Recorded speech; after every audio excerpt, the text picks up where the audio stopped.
भारत की मिट्टी में ऐसे अनेक वीर पुत्रों ने जन्म लिया जिन्होंने भारत माता की रक्षा करते हुए अपने प्राणों की आहुति दे दी। रियल हीरोज ऑफ इंडिया की हमारी इस सीरीज में हम आपको भारत के उन वीरों की शौर्य गाथा सुनाने वाले हैं जिन्हें उनकी वीरता के लिए परमवीर चक्र से सम्मानित किया गया। अगर परमवीर चक्र के बारे में जानें तो परमवीर चक्र भारत का सर्वोच्च शौर्य अलंकरण है जो दुश्मन की उपस्थिति में उच्च कोटि की शूरवीरता व त्याग के लिए प्रदान किया जाता है। अभी तक 21 शूरवीरों को उनकी वीरता के लिए परमवीर चक्र से नवाजा गया है। दुश्मन हमसे सिर्फ 50 गज की दूरी पर है। दुश्मनों की संख्या हमसे बहुत अधिक है। हम लगातार भयानक गोलीबारी का सामना कर रहे हैं। बावजूद इसके मैं 1 इंच भी पीछे नहीं हटूंगा। मैं अपनी आखिरी गोली और आखिरी जवान तक दुश्मनों का सामना करता रहूंगा।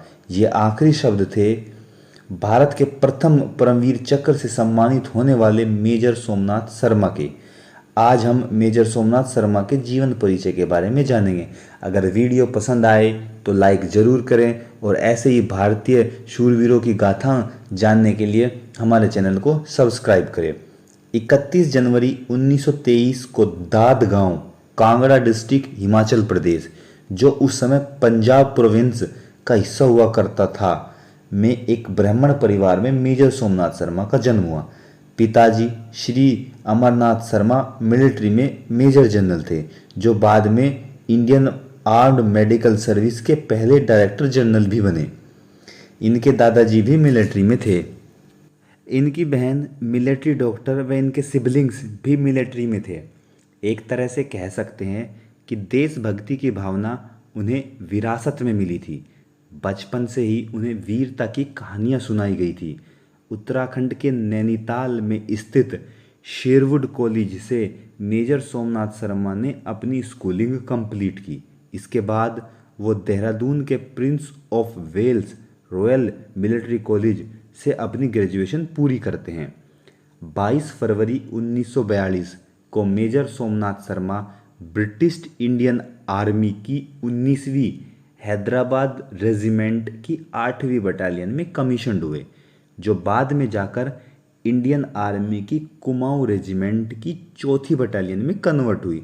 दूसरे विश्व युद्ध में major Somnath Sharma Arakan campaign के दौरान बर्मा में जापान के विरुद्ध भी लड़े। दूसरे विश्व युद्ध के दौरान उनके साहस और वीरता के लिए उन्हें मैनसन डिस्पैच से सम्मानित किया गया। अराकन कैंपेनिंग के दौरान मेजर सोमनाथ शर्मा ने कर्नल के.एस. थिमैया की कमांड में काम किया था, जो बाद में 1957 से 1961 तक इंडियन आर्मी के चीफ भी रहे। फिर आज़ादी के बाद 22 अक्टूबर 1947 को कश्मीर में भारत व पाकिस्तान के बीच पहला युद्ध छिड़ा।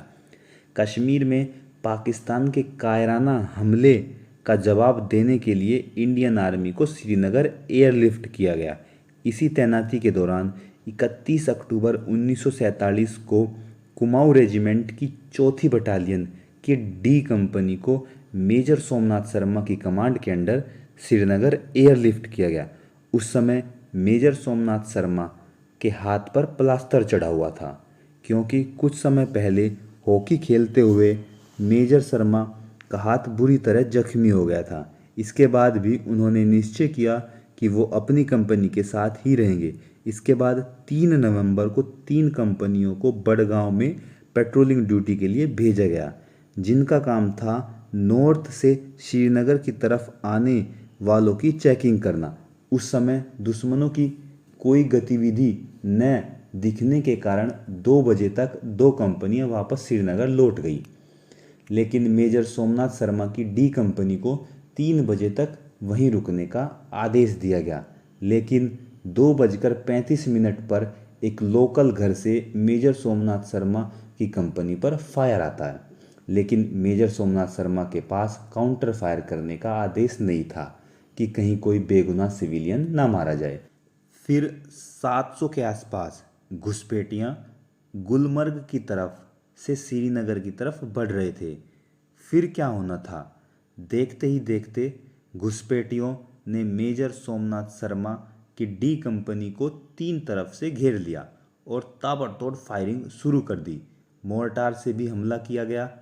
इसमें डी कंपनी के कई जवान शहीद हो गए, लेकिन मेजर साहब ने अपनी पोजीशन के महत्व को समझते हुए निर्णय लिया कि वो पीछे नहीं हटेंगे, वहीं से घुसपैठियों का सामना करेंगे, क्योंकि अगर वो पीछे हटे तो घुसपैठियाँ श्रीनगर व एयरपोर्ट पर कब्जा कर लेंगे।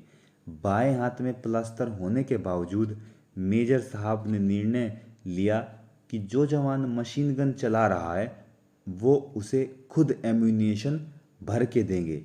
इसी दौरान जब major Somnath Sharma machine gun के लिए गोलियां भर रहे थे तो दुश्मन का एक मोर्टार उनके पास आकर गिरा, जिसके धमाके से मेजर साहब खुद को नहीं बचा पाए और भारत माता का शेर वीरगति को प्राप्त हो गया। दुश्मनों से संख्या में कम होने के बावजूद मेजर साहब की डी कंपनी ने घुसपैठियों के 200 लोगों को ढेर कर दिया था तथा उन्हें आगे नहीं बढ़ने दिया।